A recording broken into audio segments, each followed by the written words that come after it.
Servus, ich bin's, der Philipp vom Pomadenshop. Und wie man vielleicht weiß, nicht nur wegen meines Schnauzers, bin ich eigentlich ein ganz großer Fan von Captain Fawcett. Aber darum soll es heute gar nicht gehen, sondern mal was Neues. Also es ist eigentlich nicht neu, das Produkt haben wir schon länger. Aber heute soll es mal um ein Produkt gehen, was mehr für die voluminösen, moderneren Frisuren ist. Und das ist das Matte Styling and Voluminizing Powder von Captain Fawcett. Es ist ein Styling-Puder. Und das Schöne bei dem ist aber der Duft. Also ihr habt diesen typischen Captain Fawcett, diesen herben, originalen Duft einfach.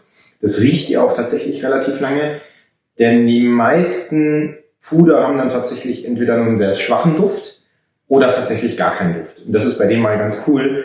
Es ist natürlich auch nicht das günstigste Styling-Puder, muss man dazu sagen, aber wenn ihr Fan von dem Duft seid oder ihr auch einfach Duft haben wollt, dann seid ihr hier an der richtigen Stelle, weil sie auch tatsächlich relativ lange riecht. Also ihr habt auch einen hochwertigen, langanhaltenden Duft.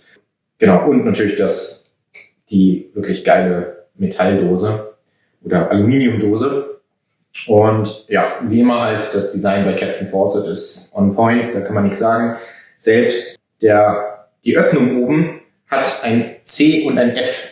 Also das ist halt auch eigentlich richtig geil. Sie denken halt immer ans Design, das ist bei Captain Fawcett halt wirklich cool. Meine Haare sind tatsächlich noch leicht feucht, weil ich sie gerade kurz vor dem Video noch mal ausgewaschen habe. Ist natürlich nicht ideal, wenn sie trockener wären, wäre es noch besser, aber das Puder macht es ja auch wieder trocken. Aber wenn ich jetzt warten würde, bis meine Haare von alleine trocken sind, könnten wir das Video erst in 3 Stunden machen. Und Föhnen wird ja auch das Ergebnis wieder verfälschen. Deswegen nehme ich mal das Puder und packe das mal direkt in meine Haare. Man sieht es vielleicht schon. Genau, ich verteile alles so ein bisschen.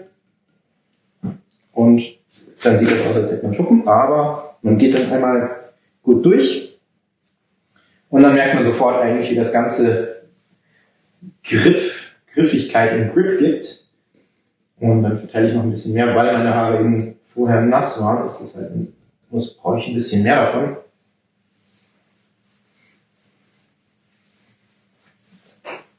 Und man sieht eigentlich schon, das gäbe schon so tatsächlich schon relativ viel Halt und Griffigkeit. Es ist halt vor allem für lockere Frisuren gedacht, wenn ihr etwas längere Haare habt, ist es auch ganz gut. Dann könnt ihr damit nämlich den Haaren Struktur geben und ja, Volumen und Griffigkeit. Ich gehe jetzt mit dem Kamera mal durch, um da so ein bisschen Ordnung zu schaffen. Und dann ist es eben die Frage, wie man das am besten macht. Meine Haare sind zwar fein, das heißt, da ist es gerade ganz gut, so ein Puder zu benutzen. Aber sind auch wieder so fein, dass es dann wieder ein bisschen schwierig ist, daraus irgendwas Gescheites zu machen. Aber man sieht vielleicht, es gibt ganz gut Volumen. Und man hält halt so ein bisschen Struktur, Volumen, Griffigkeit in den Haaren, weil meine Haare normalerweise komplett glatt sind. Und das Ganze hält eigentlich super gut. Und man könnte jetzt auch den ganzen Tag, es bleibt flexibel, es härtet nicht aus, man kann den ganzen Tag jetzt wieder durchgehen, vor allem für die Frisuren, die aktuell gerade im Trend sind, mit dem Mittelscheitel, mit den Haaren, die halt gleich nach hinten fliegen, dieser Brow-Flow, teilweise dafür sind sie wirklich gut geeignet, wenn ihr nicht die Haare dafür habt. Also wenn ihr eher feine Haare habt, dann könnt ihr das Ganze damit nämlich schon mal vorformen und im Zweifel dann noch Paste verwenden oder eine Clay verwenden. Dann braucht ihr aber nicht mehr viel, weil ihr ja schon Halt habt, sondern einfach zum Definieren nochmal drüber gehen, vielleicht um die Seiten anzulegen, die ja jetzt natürlich abstehen, weil ihr keinen wirklich festen Halt habt. Aber dafür ist es ideal. Der Duft, den riecht man an den Händen, den riecht man in den Haaren, der verteilt sich auch ganz gut, ist jetzt nicht aufdringlich, aber eigentlich ganz gut wahrnehmbar. Weil ich es aber doch bei Captain Fawcett ein bisschen aufdringlicher will, weil ich die Düfte bei Fawcett eigentlich allgemein sehr geil finde, habe ich mir gedacht, im gleichen Video will ich jetzt auch mal über das neue Captain Fawcett Eau de Parfum sprechen. Kennt ihr vielleicht noch schönes Design, aber eher dezent. Ich möchte jetzt nicht langweilig sagen, aber im Vergleich zu dem hier dann doch langweilig. Also das ist wirklich mal ein Klopper. Ihr habt natürlich viel zu viel Flasche für so wenig Parfum, aber es ist halt leider einfach geil. Also man muss sagen, hier an der Seite haben sie auch wie so eine alte Landkarte mit den Vermessungen haben sie halt hier eingebracht. Vorne das Logo, was aussieht wie so eine alte, ja, die auf alten Landkarten, dieser Kompass sozusagen, oben mit einem richtig fetten, ja, Verschluss. Also im Vergleich, ja, man muss leider sagen, haben sie schon leider geil gemacht. Und nicht nur die Verpackung ist jetzt schöner geworden, das wäre ja ganz cool, aber hier haben sie wirklich auch das Parfum einfach nochmal kräftiger gemacht. Also es ist von Anfang an wuchtiger, kräftiger. Ich finde, es kommt einfach die Bergamotte noch ein bisschen mehr durch. Es ist ein bisschen orangig-zitrischer, finde ich zumindest, aber jeder riecht auch ein bisschen was anderes raus. Und es hält vor allem länger.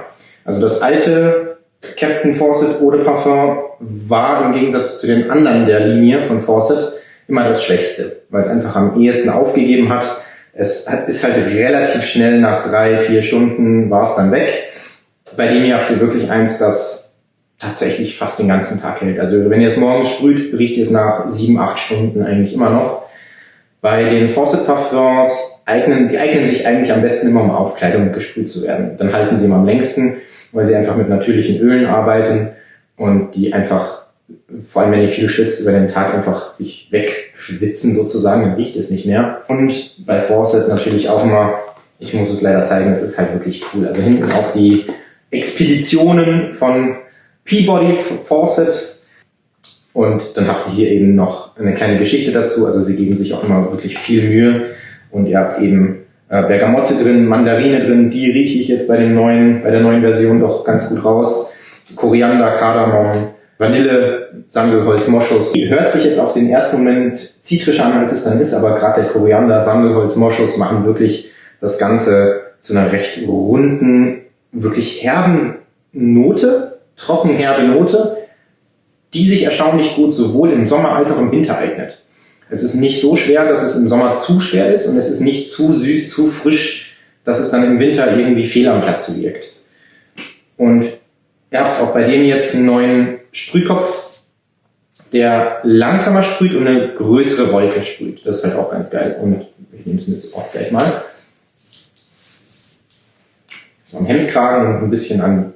Und ja, man riecht's, der Raum ist wieder erfüllt damit und ich finde es einfach geil. Also es ist diese Kardamom-Moschus-Note mit dieser leichten Bergamott-Unternote ist einfach geil. Das war's von Captain Fawcett, sonst rede ich hier noch eine halbe Stunde und genau, wenn ihr Lust habt und wenn ihr daran interessiert seid, könnten wir euch unsere anderen Düfte auch noch vorstellen. Unsere Parfumreihe oder die Parfums, die wir im Shop haben, sind nicht viel, aber eigentlich sehr ausgefallen. Wenn wir darüber mal reden sollen oder vor allem über unsere Lieblingsdüfte vielleicht oder unsere Empfehlungen für die Herbst- und Winterzeit, schreibt uns gerne in die Kommentare, dann schauen wir mal, was wir da machen können. Und ansonsten bis zum nächsten Mal, bis zum nächsten Produkt und dann sehen wir uns wieder. Servus!